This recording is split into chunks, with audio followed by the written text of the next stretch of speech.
नमस्कार प्यारे दर्शकों, जय श्री कृष्णा, राधे राधे।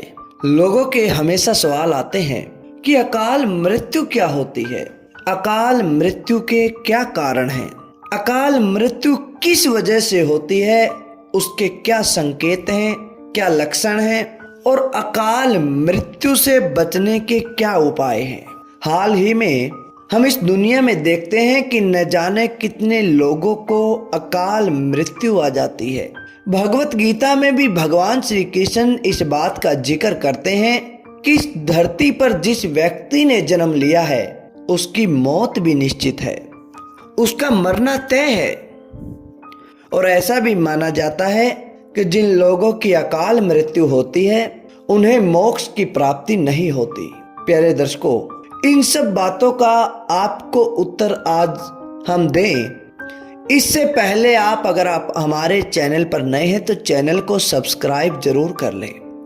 ऐसी ही रोचक जानकारी आपको मिलती रहेगी। प्यारे दर्शकों, अकाल मृत्यु का अर्थ है अचानक या किसी दुर्घटनावश किसी व्यक्ति की मृत्यु हो जाना। अकाल मृत्यु का अर्थ है एक ऐसी स्थिति जब शरीर तो नष्ट हो जाता है लेकिन आत्मा इस संसार में भटकती रहती है। गरुड़ पुराण में ऐसे बहुत सारे तरीके बताए गए हैं जो अकाल मृत्यु के कारण हैं। जब कोई व्यक्ति भूख से तड़प कर मरता है, किसी हिंसक जानवर के द्वारा उसकी हत्या कर दी जाती है, किसी दूसरे मनुष्य के द्वारा उसकी हत्या कर दी जाती है, उसे अकाल मृत्यु कहते हैं। किसी सड़क दुर्घटना में किसी की मृत्यु हो जाती है, कोई पानी में डूबकर मर जाता है, कोई जहरीला पदार्थ का सेवन करके मर जाता है, तो उसे अकाल मृत्यु कहा जाता है। प्यारे दर्शकों, अकाल मृत्यु व्यक्ति के पिछले जन्मों के कर्मों के कारण भी होती है। मनुष्य के कर्मों के कारण भी उसे अकाल मृत्यु का सामना करना पड़ता है। इस बात का वर्णन भी गरुड़ पुराण में कहा गया है। अकाल मृत्यु हो जाने के कारण मनुष्य की कई इच्छाएं अधूरी रह जाती हैं और उन इच्छाओं को पूरा करने के लिए वो आत्मा अपने परिवार के लोगों को कष्ट पहुंचाती है। अकाल मृत्यु के बाद मनुष्य भूत पिशाच की योनि में कई वर्षों तक पृथ्वी लोक पर भटकता रहता है। अकाल मृत्यु के बाद जीवात्मा की आयु पूरी नहीं होती, इसलिए वो भटकती रहती है जब तक उसका जीवन चक्कर पूरा नहीं हो जाता।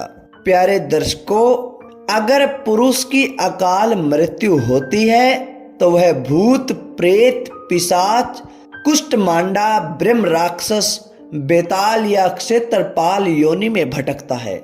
अगर कोई स्त्री उसकी अकाल मृत्यु होती है तो वो अलग अलग योनि में भटकती है। कोई नवयुवती स्त्री की अकाल मृत्यु होती है तो चुड़ैल बन जाती है। वही कुंवारी कन्या की अकाल मृत्यु होने पर उसे देव योनि में भटकना पड़ता है। इन सब योनियों में तब तक भटकते रहते हैं वो जब तक उनका जीवन चक्कर पूरा नहीं हो जाता। अब बात करते हैं कि अकाल मृत्यु होती क्यों है, कौन से कर्मों के कारण हमारी अकाल मृत्यु हो जाती है, किस वजह से होती है। गरुड़ पुराण में बताया गया है कि पाप करने से, दुराचार करने से, स्त्रियों का शोषण करने से, झूठ बोलने से, भ्रष्टाचार करने से, चोरी हिंसा करने से भी अकाल मृत्यु का मुख्य कारण बताया है। और जो बहुत अधिक पाप करता है उस व्यक्ति को अकाल मृत्यु प्राप्त होती है। ये सब कर्म हमारी अकाल मृत्यु का कारण बनते हैं, तो हमें हमेशा इन कर्मों से बच के रहना चाहिए। अब बात आती है कि कैसा पता लगे, किस तरह से जाने कि अकाल मृत्यु होने वाली है। मृत्यु जब पास आती है तो हमें कैसे संकेत मिलते हैं। प्यारे दर्शकों, हमारे धर्म ग्रंथ बताते हैं कि यदि किसी व्यक्ति को हरे या नीले रंग की मक्खियां घेरने लगे या फिर अधिकांश समय वे मक्खियां उस व्यक्ति के पास रहने लगे तो समझ लो कि उस व्यक्ति की आयु अब लंबी नहीं है। या फिर जिस व्यक्ति की मृत्यु निकट हो उसको अपने आसपास बहुत सारे सायों के मौजूद होने का एहसास होता है। बिना किसी के होते हुए भी अपना कोई प्रियजन समझकर उन्हें आवाज देता है, और ऐसे व्यक्ति को तो अपने पूर्वज और कई मरे हुए लोग भी नजर आने लग जाते हैं। तो समझ लो उस व्यक्ति की मृत्यु बिल्कुल निकट है। समुद्र शास्त्र के अनुसार जब मृत्यु निकट आती है तो हमारी हथेलियों में जो रेखाएं मौजूद होती हैं वे इतनी हल्की और अस्पष्ट दिखाई देने लगती हैं कि उन्हें देख पाना भी संभव नहीं होता, यानी कि लकीरें मिटने लग जाती हैं। और यदि हम किसी इमारत के सबसे नीचे की मंजिल को खोद दें तो इमारत ढह जाती है। वैसे ही जब कोई नशा, कोई रोग, कोई चिंता या फिर अत्यधिक कार्य करता है तो उसके अंदर भी वो स्नायु, वो नाड़ियां वो कमजोर हो जाते हैं। ऐसे व्यक्ति के सामने बार बार अंधेरा छा जाता है। उठते समय, बैठते समय या सफर करते समय अचानक आंखों के सामने अंधेरा आ जाता है। और जिन लोगों की मृत्यु निकट होती है वे लोग अपनी छाया को खुद से अलग देखने लगते हैं। उनको ऐसा लगता है कि हमारी छाया हमसे अलग क्रियाकलाप कर रही है। और आयुर्वेद कहता है कि जब मृत्यु आने लगती है तो उससे पहले मनुष्य के शरीर से एक अजीब सी गंध आने लगती है, और ये गंध किसी मुर्दे की गंध की तरह होती है। इसे मृत्यु गंध भी कहा जाता है। यदि ऐसी गंध आती है तो समझ लो मृत्यु निकट है। और एक और सबसे बड़ा ग्रंथों में बताया है कि जब कोई व्यक्ति सूर्य, चंद्रमा या फिर अग्नि से उत्पन्न होने वाली रोशनी को भी नहीं देख पाता तो समझ लो कि ऐसा इंसान कुछ महीने ही जीवित रहेगा, उसका समय आने वाला है। और एक आखिरी संकेत जो हम आपको बताने जा रहे हैं कि जब किसी व्यक्ति को पानी में, तेल में या फिर दर्पण में अपनी परछाई ना दिखे या फिर परछाई अलग होने लग जाए तो समझ लो वो इंसान कुछ दिन का मेहमान है, मृत्यु उसके निकट है। ये सब संकेत हमारे धर्म ग्रंथों में बताए गए हैं। इन संकेतों से हम आभास कर सकते हैं, पता लगा सकते हैं कि हमारा समय कितना है और कितना नहीं। अब अकाल मृत्यु के बारे में आपने जान लिया, कैसे होती है, क्यों होती है। अकाल मृत्यु एक सबसे बुरी घटना है, क्योंकि परमात्मा ने शरीर दिया है। जब तक इसका जीवन चक्र पूर्ण ना हो तो इसको नष्ट नहीं होना चाहिए, किंतु हमारे कर्मों के कारण यह पहले नष्ट हो जाता है। उसी को अकाल मृत्यु बताया गया है। या फिर किसी दुर्घटना से ये नष्ट हो जाता है जो अकाल मृत्यु का कारण बन जाती है।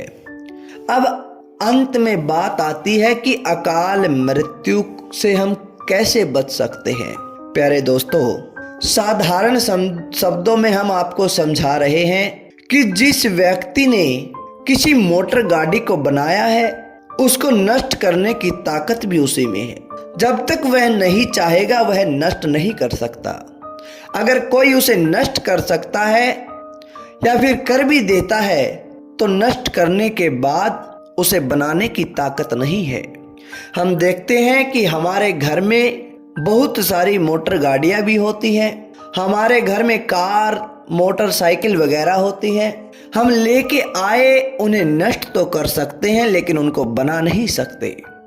केवल उनको बनाने वाला ही उस नष्ट हुई वस्तु को फिर से बना सकता है। कहने का भाव यह है, उस मालिक ने ये शरीर दिया है, उस परमात्मा ने इस सुंदर रचना को बनाया है। हम इसे अपने बुरे कर्मों से नष्ट तो कर सकते हैं लेकिन फिर से बना नहीं सकते। तो बनाने की ताकत भी उसी परमात्मा में है, और वो परमात्मा कभी भी इस धरती पर आता है तो केवल और केवल सतगुरु के रूप में आता है। दूसरा कोई रूप उसका है नहीं। परमेश्वर सतगुरु रूप में आते हैं और सतगुरु ही इस शरीर को अकाल मृत्यु से बचा सकते हैं। गुरु महिमा सबसे भारी है, और कहा भी गया है गुरु महिमा के बारे में, महाव्याधि जवर आदि निवारी, दे अकाल मृत्यु बह टारी। सतगुरु की महिमा है जो हमें बड़े से बड़े रोग से भी बचा लेती है, जो हमारी अकाल मृत्यु के भय को हर लेती है। जिस व्यक्ति के सिर के ऊपर सतगुरु का हाथ है, केवल वही अकाल मृत्यु से बच सकता है, नहीं तो इस संसार में कोई भी ऐसा नहीं है जो ऐसी बुरी बला से बच सके। तो प्यारे दर्शकों, आपको समझ में आ गई होगी। इन सारी बातों को आप अपने अंदर बैठाइए, इनका अवलोकन करें। तो दोस्तों, कैसी लगी आपको आज की है प्यारी सी रोचक जानकारी? अच्छी लगी तो लाइक करें, शेयर करें और कमेंट करके हमें ज़रूर बताएं। जय श्री कृष्णा दोस्तों, राधे राधे।